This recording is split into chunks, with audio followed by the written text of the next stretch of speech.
I'm not a great listener to contemporary rock music or anything, you know. We enjoy each other's company. We make an album, we laugh a lot, which I think is very important, you know. Oh, yeah, I mean, it is very hard, you know. You pick subjects to talk about ourselves, which actually we're not used to talking about.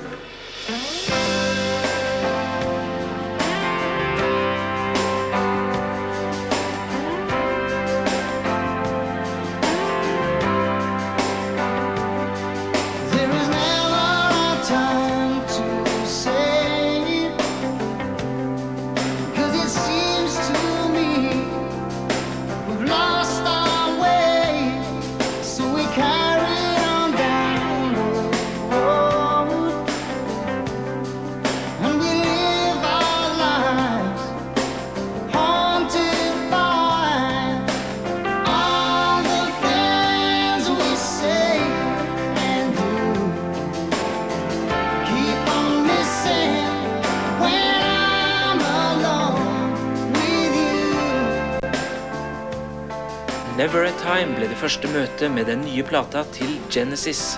Et møte med musikk som varer i godt over 1 time fra verdens ledende poptrio. En viktig del av Genesis tilbake i 70-årene var de lange poplåtene med ulike instrumentaldeler og overganger. I 80-årene ble Genesis mer strømlinjeformet i tråd med tidens popmusikk. På den nye plata tar de flere steder opp igjen trådene fra tidligere utgaver av Genesis.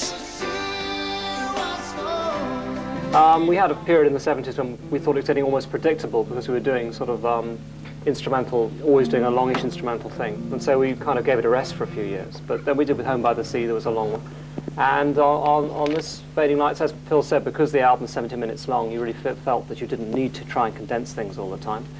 And I mean, I love writing things like that. They're sort of little instrumentals, really, rather than being they're like solos. You know, they're more like sort of instrumental pieces.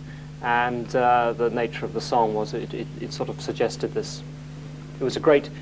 The thing that ended up being the verse at the front and the end was a great thing to come back to at the end of a long time away. So it worked. You said in an interview that the 80s was kind of more Genesis digging into the rhythm and blues tradition. Has that been a driving force in this album as well, Tony Banks? Well, I don't think we sort of analyse things particularly, you know. We just go into the rehearsal room and everything you hear on sort of the last 3 Genesis albums, we've just gone into the room with nothing written and written it sort of on the spot. So what you hear there is the kind of individual influences from each of us. I suppose we bring certain things in and we write accordingly. So what you hear is a sort of blend of stuff. And I don't think, I'm not a great listener to contemporary rock music or anything, you know, so the influences that you have are as likely to come from many years ago or from somewhere totally different, I suppose. And so if we have a rhythm and blues element, that sort of is just an element, you know, and then it'd be counteracted by sort of a classical element and another one maybe, or something else. De 3 medlemmene i Genesis har kjent hverandre i årevis og har jobbet i studio sammen utallige ganger. At de beveger seg på musikalske stier de har tråkket opp tidligere, kanskje en hindring for ny utvikling. Hopefully not. I mean, you're going to go up some of the same paths because it's the same people and you have a certain common area that you'll always find easier to be in. The way we do it now, I mean, it really is, I think it's hard for them to understand how we do it. We go in there and it's completely free. I mean, I imagine it a little bit like we just go in and make noises, bit of drum machine, bit of keyboards, bit of guitar, and you just look around trying to find the start of something. And a lot of it, I imagine, it's a bit like people, when they do film music, I think, they just sort of are making sound effects to try and create an atmosphere. And very often that's what we're always trying to do, to get a start on a song. And a mood and an avenue to go down. It's completely free. We play for hours all day long and listen back to it and choose the good bits. I mean, I find it's a very, at the time you don't think about it, but looking back and talking about it, it's a very exciting time. It's a lot of fun for us and there's music coming all the time.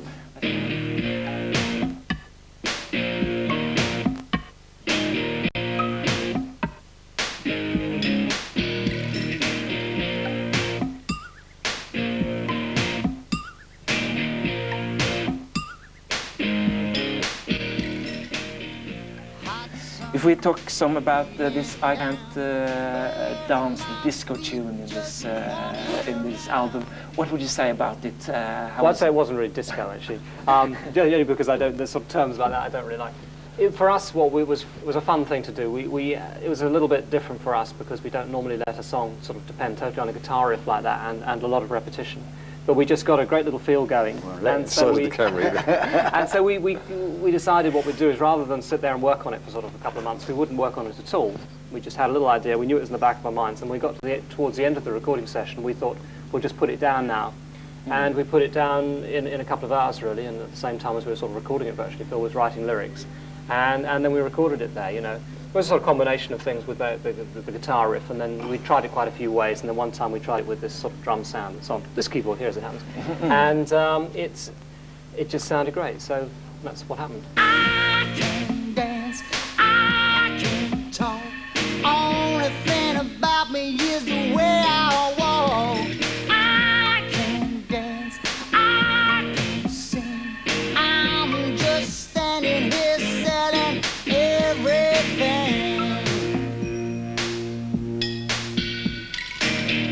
Blue jeans sit on the beach. Her dog's talking to me, but she's out of reach.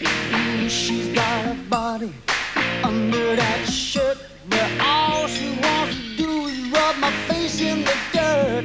'Cause I can dance, I can talk. Only thing about me is the way I walk. I can dance, I can sing. I'm just standing here selling, oh, and checking everything is in place. You never know who's looking on. Genesis trives best i studio når de får være alene. Da tør de slippe seg løs, da tør de ta sjansen på å dumme seg ut, for det er fra de merkeligste ideene at de beste resultatene kan komme. The most important ingredient to developing something is actually for no one else to be there at all. Oh. I think we couldn't. One of the reasons why I think we can do what we do with the three of us is because we know each other so well and we're unself-conscious in front of each other. And the way we write tends to mean playing a lot of stuff that would be very embarrassing if anyone else were ready to hear it, you know. And it's out of that kind of stuff that the good stuff comes. You've got to be able to make mistakes in order to hear the good stuff. It's, you know. No, I agree. It's a funny thing, you know. It is. Michael, show you. I think one of the reasons why we never found anybody else when we were looking for a singer was as much as the fact that we didn't. I mean, the people had good voices, you know, but we didn't really find anybody that we could imagine in the writing setup, becoming part of the family. So, so for that reason, as much as anything else, we never expanded the group, you know. And I think it is very important that you know, I stand there and I go to a note when I start singing, and it's, you know, some of the time it's nothing to do with the chord that he's just about to play, you know, and it sounds awful. And it's the same thing with all three of us. So I think it's very hard to sort of say how we write. Genesis beveget seg i nytt musikalsk landskap på sin forrige plate som kom i 1986.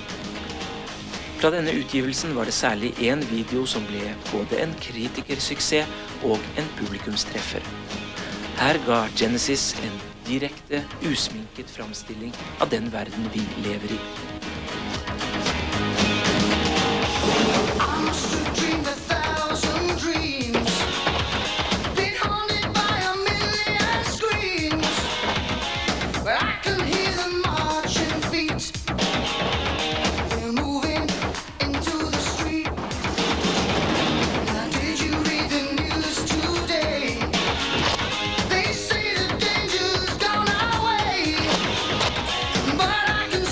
Fire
Gruppen Genesis har vært og en av pophistoriens største suksesser, men de kom på banen I en annen tid med et annet musikalsk klima. We were there then and we're not here now, you know, at that stage. I think there's a difference. The biggest difference really is that it was such a new thing and there wasn't that much music when we were starting off in the late 60s, early 70s, you know. There were not that many bands. And it was, at the time, also very socially linked. The whole movement was sort of very anti-establishment. And that's an era, and it did change a lot of values, and that's an era we've gone through. Now, socially things have moved on so much so that there's no need to. And there's a huge business now, which is it's the business side of it. I think it's the fact that the money sort of, I think it's in the early 60s, you know, it was a fairly amateur organisation, the whole rock business. And then suddenly the businessmen saw an awful lot of money was being made here, and they ought to get in on the action. So they came in and streamlined it, I think, and now you have the package, you have the, what's the first thing they want to know is what you look like. They're not really too interested in it. The music is obviously is a factor, but the most important thing is if you've got the right face, they'll match you up to the right music.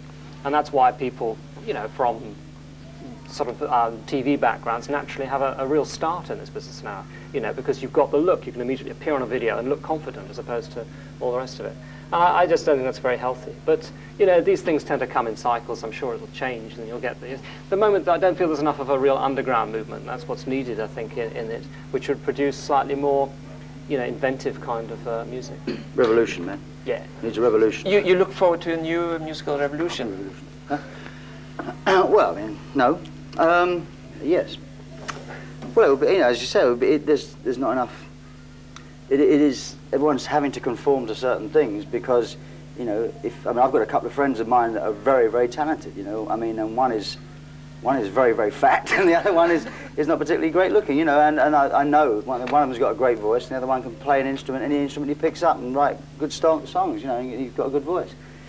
Neither of them will ever do anything because neither of them look the part. And I think that's what Tony was saying. It's a shame that there is no. Unfortunately, when we started, it wasn't important. Otherwise, we wouldn't be doing anything. You know. There's no way we'd have broken through at this point in time. I feel that very strongly. If we started now, we would never had any success because it's just we don't look right, we don't act right in a certain way. But because we've got established, it's different because you know you have a sort of natural kind of charisma that surrounds you, so you can get away with it in a way that you couldn't do if you were starting off.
Når tre musikere med så sterke personligheter har holdt sammen I 25 år, må det være egenskaper både musikalsk og menneskelig de setter pris på hos hverandre.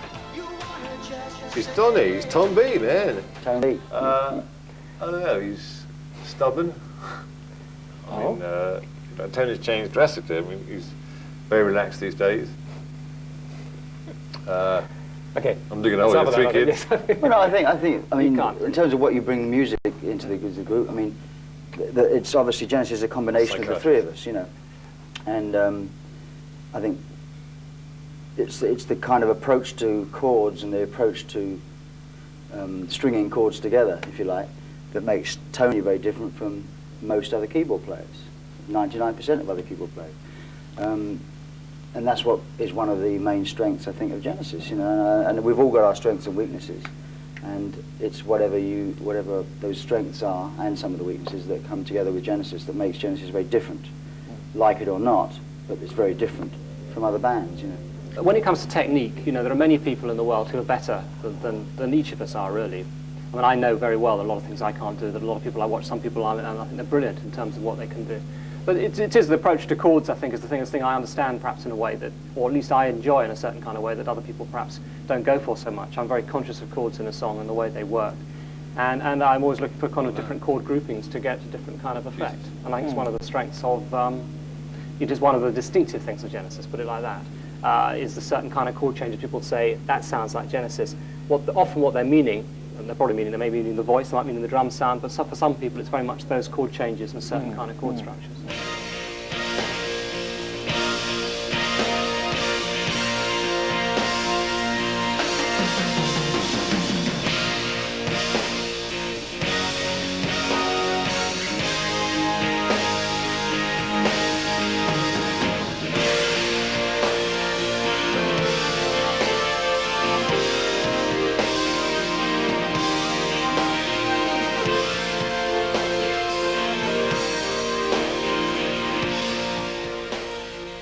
But I always think of myself more as an accompanist, really. I'm there to try and enhance what the vocalist's doing, and most of the time that's what you're trying to do, make him sound good. I mean, that's half the job. If you're doing songs, is you don't want to necessarily distract too much. At times, sometimes in the past, I think perhaps we did distract too much from the voice, but I think these days, very much I see that as the role. Unless you're doing the lead stuff yourself, in which case then you can do what you like.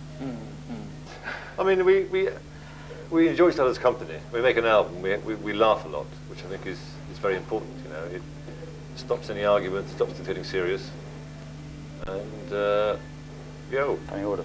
I think it's very difficult to talk about people when you're in their presence. It's different enough talking about them anyhow, you know. I think it's easier to talk about musical strengths, really. I mean, I think the thing is that Mike, not being a kind of guitarist in the way that sort of Eric Clapton is a guitarist, in the sense that it means that he does things sometimes that are unorthodox. And I think it's that, really, that produces the strength. I think the whole thing about Genesis is because a lot of it is random. You know, you're just trying things all the time. Now, if he just, every time I played a certain chord sequence, he slipped into a certain kind of style and solo and stuff, we'd end up with this music sounding kind of similar.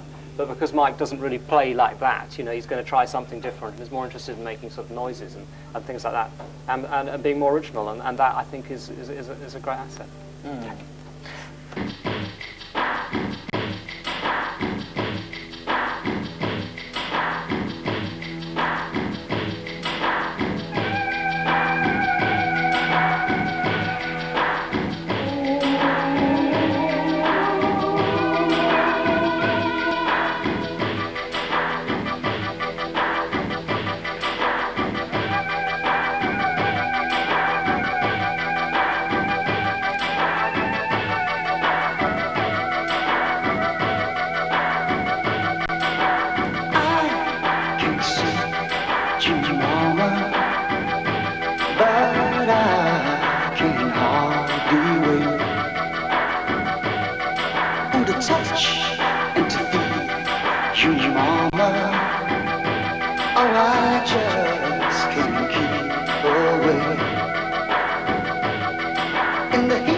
Just can't break. So say you'll help me, mama, 'cause it's getting so hard.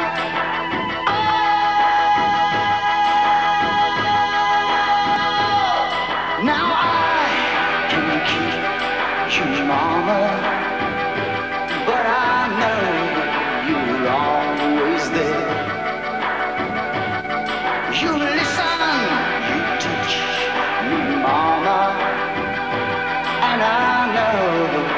inside you care.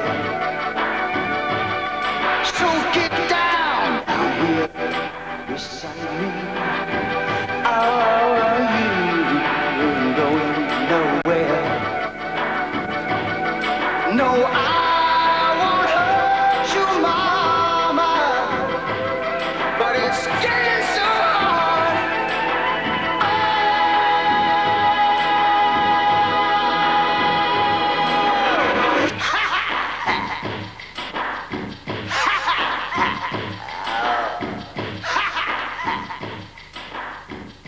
So handsome. Well, music's the easiest thing in a sense. I mean, on this album, I think lyrically it's been a very strong contribution from Phil, and a lot of the songs have come, the melody lines have come from just improvising and jamming like we do. I think the singing is A, very good, and B, very natural. I think it's fab.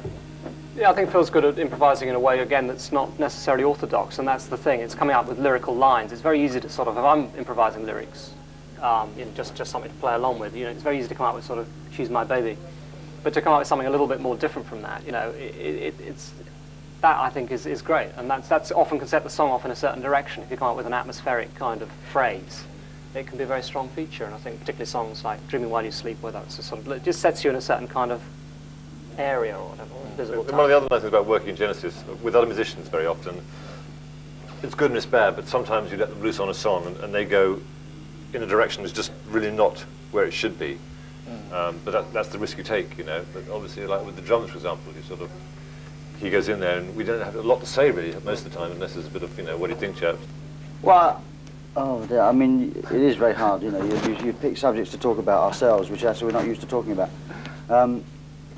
I mean, I think I've changed a little bit from being just, I used to think of myself as, up until very recently, being a drummer that sings, I think maybe the more I do, the more records I make, maybe I think of myself maybe as being, more of a singer that drums, I guess. I mean, I still like playing the drums very much, but when I write lyrics and sing songs that I really am fully behind, then I kind of think, yes, maybe I am more of a singer. And I'm particularly proud of some of the, or pleased anyway, with some of the way the lyrics that I've been involved with on this album turned out, and I'm very happy with the singing. And it's been a very happy album to make, and a very easy album to make, which is, some people would think is very, odd, because the fact that everyone always pinpoints the fact we've had so much success on your own. Why, And the reason is because the three of us do something that we can't do individually, and when it turns out to be ending up so strong, that is a really good reason, for staying together. It may not be how people perceive it, but I think internally in the band we do think of the songs as being perhaps 80% music. I mean, that's how we view it, I think. That's what we spend all the time on getting. And once we've got the music done, then we divide the lyrics up between the three of us. On this particular album, because Phil had quite a lot of improvised things he'd done while we were rehearsing, he ended up writing about 50% of the lyrics, and Mike and I shared the other 50%. Never a Time, for example, was Mike's lyric, and you mentioned that earlier. Hold on My Heart is one of mine, which is, trying to get a different look on a situation, which is a man talking to himself, saying, holding on to his feelings. Yeah. And the other ballad, Since I Lost You, is actually isn't about a relationship, it's about, in fact, the lyric was about Eric Clapton's son. So it's a totally different type of love song. Broken in pieces, yes, my heart is broken in pieces since you've been gone. It's all too easy to take so much for granted. Oh, but it's so hard to find the words to say. Like a castle in the sand, the water takes away. But how can life ever be the same? 'Cause my heart is broken. Genesis har et variert, spennende og bunnsolid musikalsk fundament for sin nye plate We Can't Dance, og de har gitt inntrykk av at de følger sine egne musikalske innfall uavhengig av dagens strømninger i popmusikken. I think we were totally on our own. I always felt that right from the beginning. We don't we never kind of seem to affect it or be affected by it particularly. I think we just carry on a bit on a parallel course. I mean, you know, English pop music, I think it's going through a fairly sort of, I mean, there's some good people there as well, but there's an awful lot of dead wood and stuff, and a lot of things that just don't interest us so much. You know, we talked about dance and rap, but that's most of the chart, you know. I really can't listen to pop radio in England for more than 2 or 3 songs. And I tried recently because I want to hear our song on the radio. I still haven't managed yet because I get so bogged down by what's happening before it. It just doesn't appeal to me. I just find it too... There comes a point when as you get older, you've kind of heard it all, really. And what you're listening for is the odd person who manages to find something new to do with the format. And so you find yourself going back to certain people that you've liked for a while, you know. I mean, whether it be sort of Sting or Kate Bush or, I don't know, Nick Kershaw in my case, people like that, who perhaps doing things slightly differently. And that's the sort of thing you listen to. So you're not very much up with the contemporary thing. And I don't think that... You know, it's very difficult to see your own effect. I don't think the groups had much effect on most of what you hear either.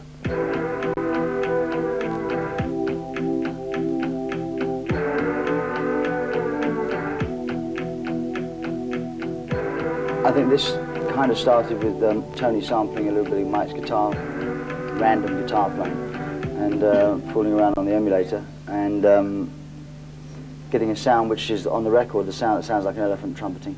And that was the working title, in fact, Elephant, because that gave us something to go back to and say, the thing that sounded like the elephant, let's do that. And Tony started playing chords that went with that sample. And then we, you know, Mike started going jing, jing, jing, jing, jing. And I started singing, and then ultimately, you know, 2 months later, you get sort of what ends up being No Son of Mine. I mean, we all just sort of add a little bit as we go along, you know. And the lyric of the song is, I think, it's pretty self-explanatory, I think.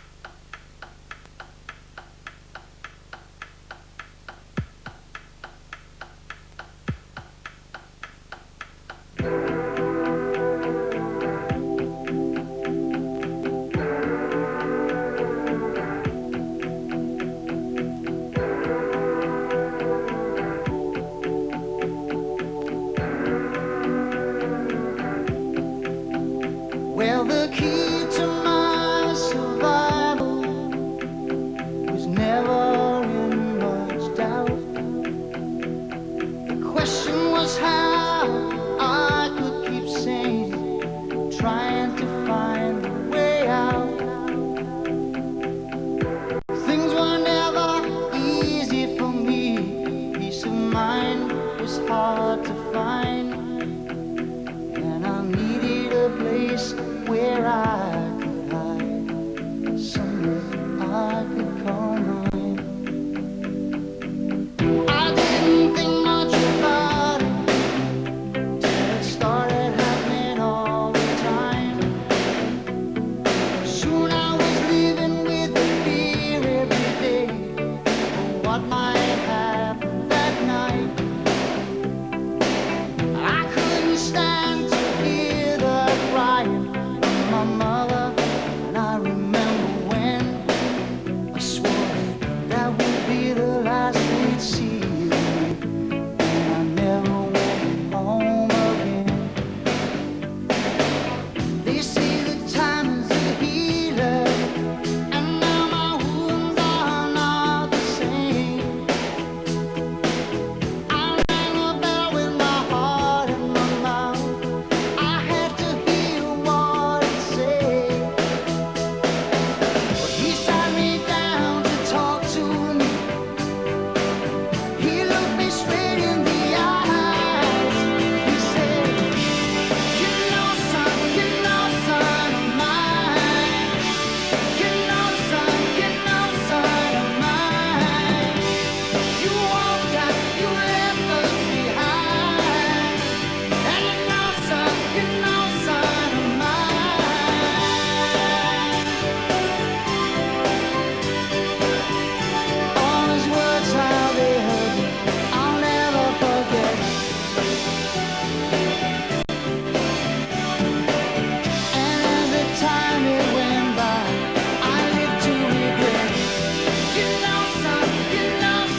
have to sit down and talk it over.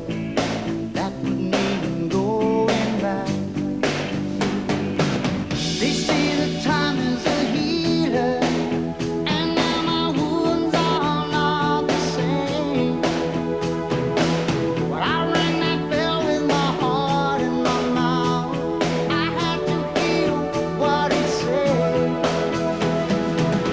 He sat me down to talk to me, and he looked me straight in the eyes. He said, you know, son of mine. You know, son of mine. When you walked out and you left us behind. And you know, son of mine.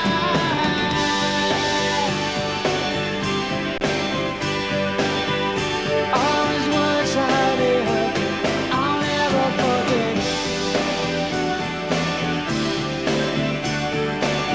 And as the time it went by, I lived to regret. You know, son of mine. But where should I go? And what should I do? You know, son of mine. When I came to the help, oh, I was looking for you. You know, son of mine.